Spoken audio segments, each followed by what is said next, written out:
мы работаем на любую руку. Тебе главное вот отсюда ее подзабрать. Вот так руку на руку положить. А дальше ты, вот она, рука заходит. И локоть главное увести вот сюда, да. Вот здесь как бы он вытаскивает. Вот здесь как бы он не разворачивался, мне главное не дать ему вытащить локоть. И то же самое в другую сторону.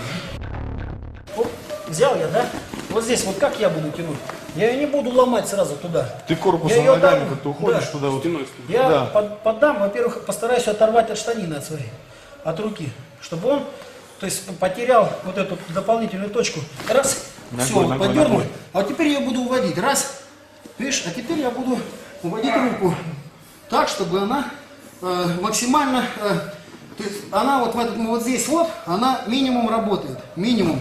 Минимум он ее держит, фиксирует. Вот здесь он ее максимально контролирует, как бы, понимаешь? Вот здесь мне будет сложнее ее отломать. Напряги руку. Сложнее. Если я увожу ее вот сюда вот она, уже дальше она захрустит. Вот сейчас она уже на пределе была. То есть вот здесь я работаю, пошла ручка. Вот здесь мне ее сложно отломать.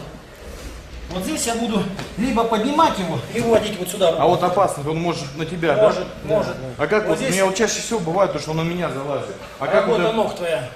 Как ты контролируешь. А лучше тогда, если уходит, вот сюда ее вводить. Вот здесь. Уйти, прижать. А где-то чуть раз туда дальше. И все, и зафиксировал ее там. Все, прижал. А вот здесь вот уже подзабрал и все. Вот она пошла. Вот здесь много не надо даже. Видишь, она отключена уже рука.